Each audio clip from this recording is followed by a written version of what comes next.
and welcome to another educational video about screen printing by Catspit Productions. Today is a fun, creative video. I thought I would continue to demonstrate how dynamic and versatile screen printing is and how you can do many different creative art type projects with screen printing, whether you use paper stencils or emulsion or just a blank screen like we're going to use again today. So this is a monoprinting technique that I learned many years ago when I was in college. So I haven't done this in a long time, so forgive me if my skills are a little rusty. And this is a method or a process that would be probably really cool for people who can draw or paint, because you can use your drawing skills and your painting skills to adapt the method that I'm going to show you today, okay? And also keep in mind that there will be many different ways you could apply the ink to the screen. So let's talk about what we're going to do today. So we're going to make a monoprint using nothing but a blank screen. I have a blank 110 mesh screen right here, okay? I've got a little piece of construction paper that we're going to just print on for a demo today. And then I have some you're going to need a squeegee. You'll need a squeegee. You know, if you want to do this project is very limited. All you're going to need is a squeegee, some paper to print on, or, you know, if you wanted to do monoprints on t-shirts, you could, okay? And you need a blank screen, okay? So those are the basic things that you need, and then you're going to need a couple of little items over here. We'll show you that, okay? So please remember, though, Catspit Productions sells screen printing equipment and supplies at catspitscreenprintsupply.com. So check out all my offerings there. I really appreciate that. This will make a little bit more sense when we get on screen, okay? But what we're doing is we're making a monoprint, and we're going to apply the ink to the blank screen directly, and we're going to paint and draw with the ink, basically. So one of the methods that I learned was using these kind of cake boss type devices, cake decorating devices, where you can put ink inside the cake decorating device, the icing spreader, right? Or the icing unit, I don't know what you call it. Okay, and you can squirt ink out of these little devices onto the screen, and it will allow you to draw with the ink on the mesh. But remember, you can be creative and you can use any number of application methods that you experiment with. And the more you work with the process, the more you'll understand what happens, and probably the better you'll get at laying down the ink and being creative with it, and what method you use, whether it be an icing decorator, a cake decorator, a spatula, a paintbrush, or a plastic baggie with the end cut off of it, okay? So the application of the ink can be as creative as your imagination. Okay, so a monoprint is very easy to do, and I'm going to experiment a little bit today for you. Alright, so we have these little cake decorating devices that you can squirt. You know, you put the ink in here, and then I'm going to be able to squirt this out and draw, so to speak. Okay, make sure you don't have any cat hairs on your screen. Okay, now the way this will work is that the inks that you lay down first will be on the bottom, and inks that you lay down on the top will be in the foreground, right? So there are different ways you can play with this. You have these type of cake devices as well, okay, which are a little bit harder to load with ink than these little guys were kind of easy, which was pretty cool. And I got all this stuff at Walmart, okay, and you just go to the houseware section, cake decorating, and you'll get these type of things, okay? This process is very wasteful on ink, okay, guys? You're going to waste a lot of ink because when you paint and do your drawing, once you stroke it, you only get one chance. You get one print. That's why we call it a monoprint. And then down here, you're going to have a bunch of ink that basically is going to be brown ink, okay? And obviously the cake things come with different nozzles, so you could experiment with those if you wanted to. I'm not really sure what that would do. Okay, and again, I haven't done this in a very long time, so we're going to mess around a little bit, all right? The first thing that you're going to need to do is just raise the screen off of the paper or whatever you're going to print. So just use a little something to chuck it, so to speak, and raise the mesh off of your paper. Okay, and also please remember, guys, that, you know, I'm using Plastisol ink today, so it makes the demonstration very easy for me, and after I'm done shooting the video, I can walk away without having to clean up right away, okay? But if you were printing posters and paper, you got to use a water-based poster ink. If you're doing a monoprint on a t-shirt, then the Plastisol ink will be fine. But always remember, you have to use the appropriate ink for what you're printing.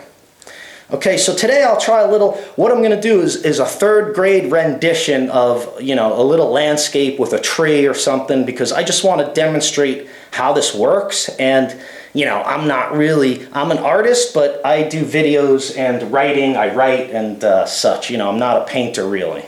So the first thing I'm going to experiment with is laying down a little white in the background, like if I had a sky. So we're going to do like a third grade sky, a tree, and maybe, I don't know, maybe we'll think of something else. I don't know. Okay, bear with me.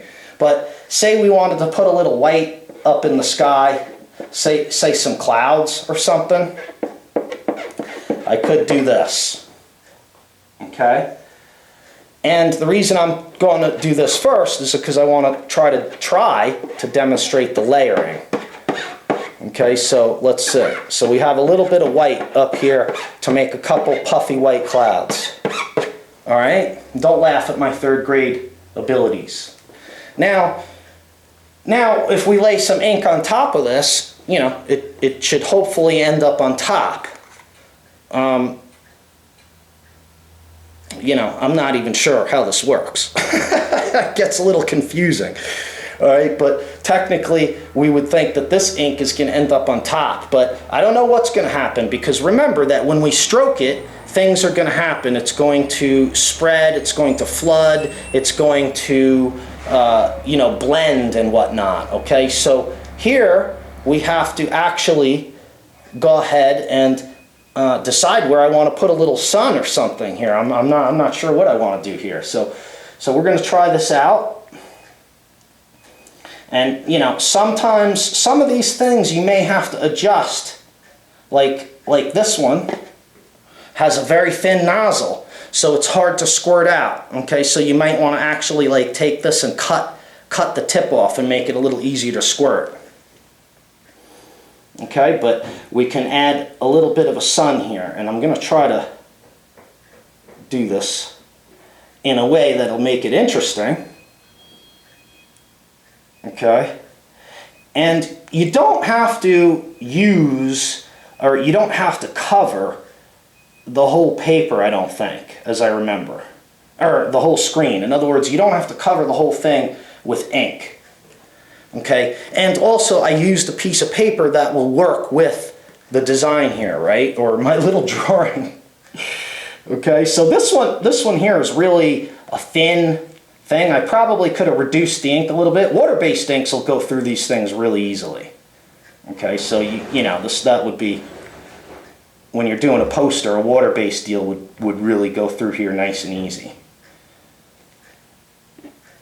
Okay, so there's some kind of little sun. Let's see, this one has a little bit bigger tip with a different style, so let's see what this one does. This one lays out a lot more. Okay, and it's like, it's an interesting shape as well. All right, so we'll do that. And let's see.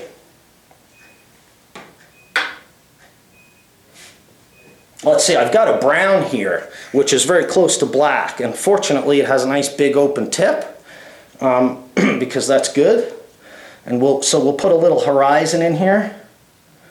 And, you know, probably the tip is a little bit, it's putting out a lot of ink. So you don't have to put so much ink down, okay? You can do whatever you want. All right, so now I have this little horizon line. Whoops. Try not to make a mess of the whole situation, because this can get very messy quickly. All right, here's a little blue. It's another skinny nozzle. You know, and it's interesting, maybe these ones are actually cooler because you can change the nozzles, where these little guys that I bought, you'd have to actually clip the nozzle, okay? So let's see, I don't know, let's see, what if we had a stream or something going through over here? Okay, so we'll do that. Now, depending on how you lay out the stuff, some of the streaks will stay the way they are and some of them will spread out. You know what I'm saying? So some of the vertical things that you do probably will stay somewhat vertical. So let's see what I can do here if I do like a tree.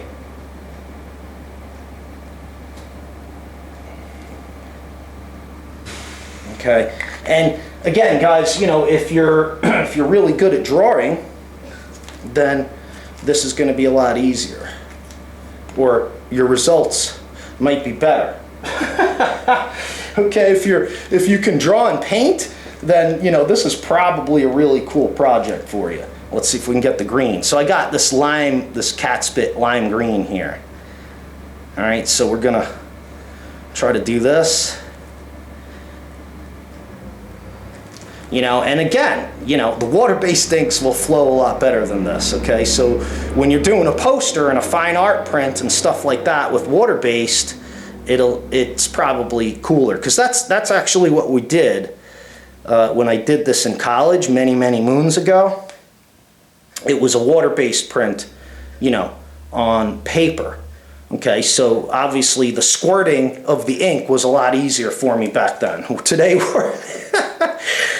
I'm just winging it with some plastisol ink so I don't have to, you know, okay? So I don't have to clean up after I'm done. All right, so a little bit of that. All right, so I don't know, let's see what else can you do? Maybe, you know, you can really fill up the whole thing, guys, okay? You can really go crazy with this and say, I don't know, if you want to...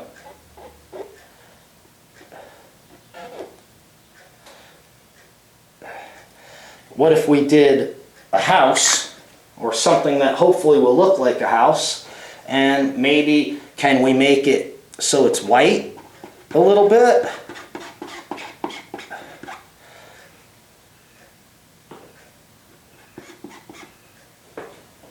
Okay, this technique you can just totally have fun with, guys.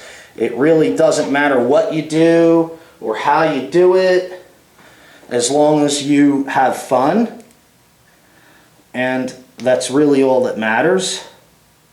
And you know, when you do this a couple of times, you're going to get used to the process and you'll understand how it works. You know what I'm saying? You'll actually get a really good idea of what you can do in order to create different things.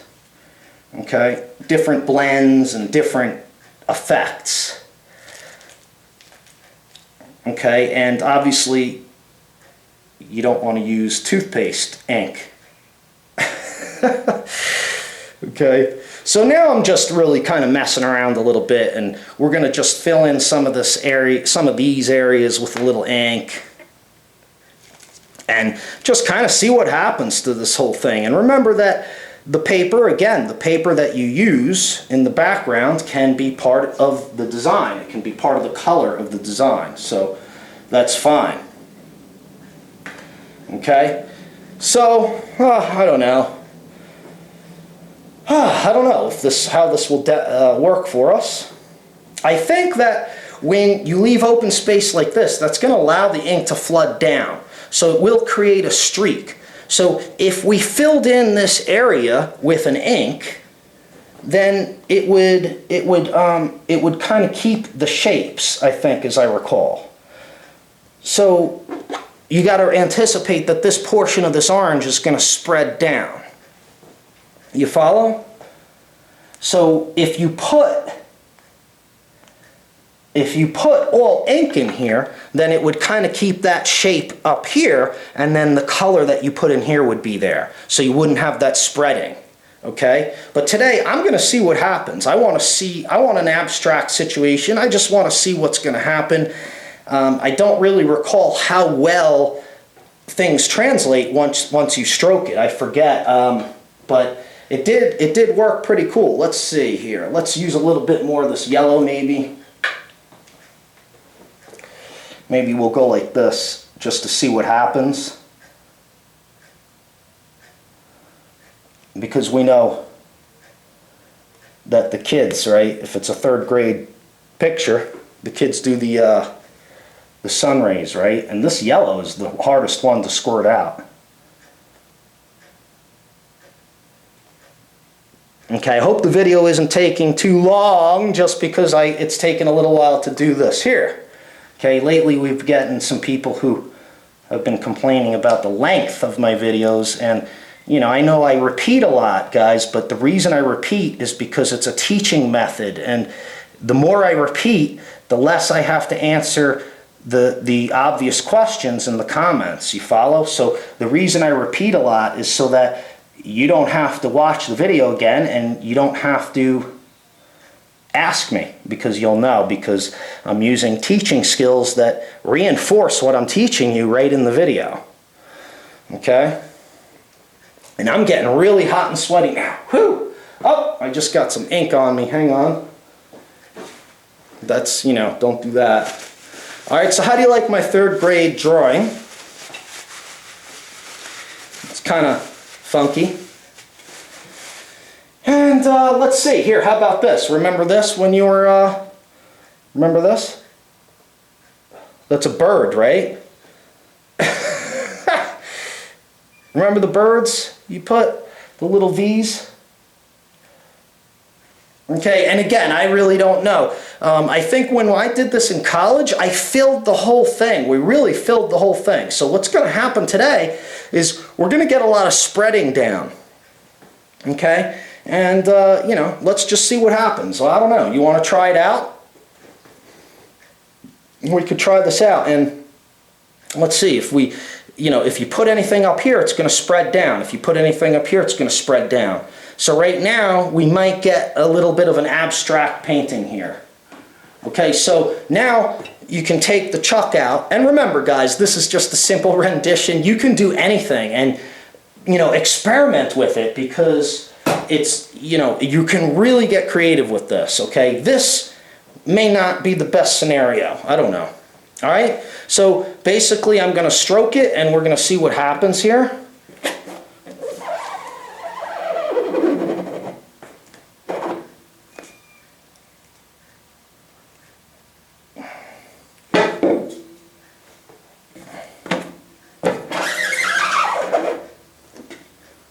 Okay. Hopefully the tape will hold it down. Okay. Oh, it's pretty cool. It's funny. Oh wow, I look at the color that created in between the yellow and the blue in here. You know, and so you could see some of the blue on top of the white didn't do so well. Got pushed. Just kind of got pushed over the white. The tree is pretty cool. Let's take a close-up look, and I'll show you. I did actually 2 prints. I tried to shoot this video the other day, and I used a different method of application, and I came up with a different result. So I'll show you both of them. Okay, so I think you can see how this works a little bit. It's pretty cool. It's a lot of fun, actually. And with a little bit of experimentation, you can learn how to retain the shapes. Like, for instance, up here where I put the V, you know, for a little bird, there was nothing below it, so the ink spreads. So, as I recall, when I did this many years ago, if you cover the entire mesh area with color, it will allow the shapes that you create to remain very much the shapes that you create.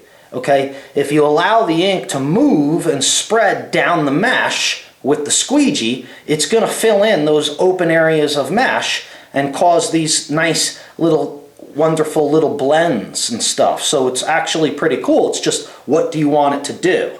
Okay, so you are able to retain certain shapes if you lock the shapes in with ink and cover the whole mesh area with ink. And it will, like for instance the tree, okay, if we put a color like a light blue and we filled in all these areas with this light blue, we wouldn't have seen any of the streaking downward. It would have retained a lot of the shape, like the clouds, you know, because remember we put the white and then I put that little bit of orange bead around the white. So the clouds kind of stayed put and then the orange spread through the open mesh, remember, right? So, and a little bit of the white came down over here, actually, over on this side and over here. But over here, this one stayed pretty well up here. The sun was here, and then we had a little bit of the orange around here, and it made this orange color in the middle, you know? Okay, so it's pretty cool, and you can really get into it and learn, you know, by experimenting, like what the ink is going to do, okay? Here's another one.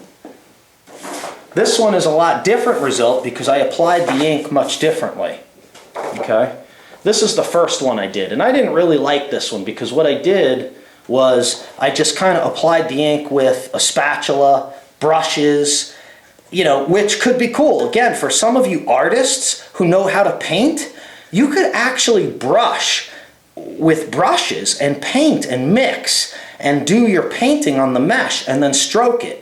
And, you know, just keep in mind, I think that, you know, generally speaking, the inks that you lay down first tend to be in the background and the inks that you lay down last will tend to be in the foreground. But, you know, they mix a lot. They can do a lot of mixing. Okay, look at this really wonderful area right here where you have all this, you know, all this kind of mixing that went on with the inks, which is pretty cool.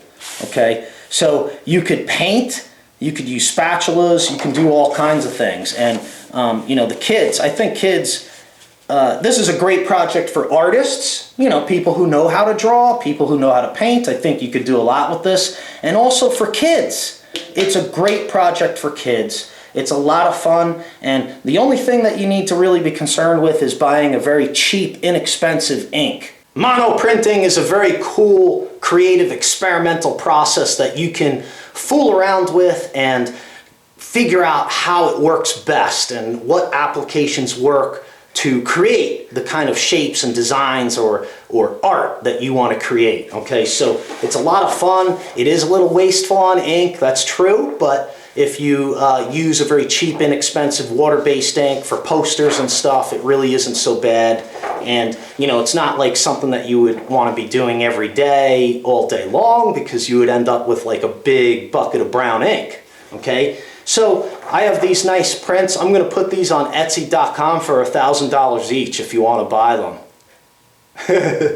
All right, no, I'm just kidding. Seriously.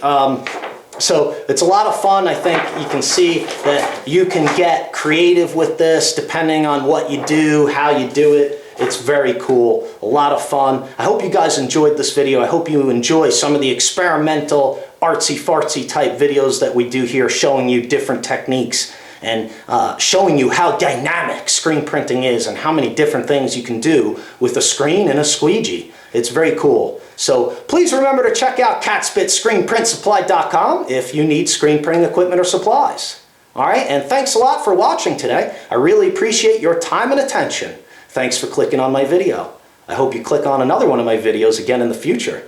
Make sure to subscribe to stay up to date on the latest videos.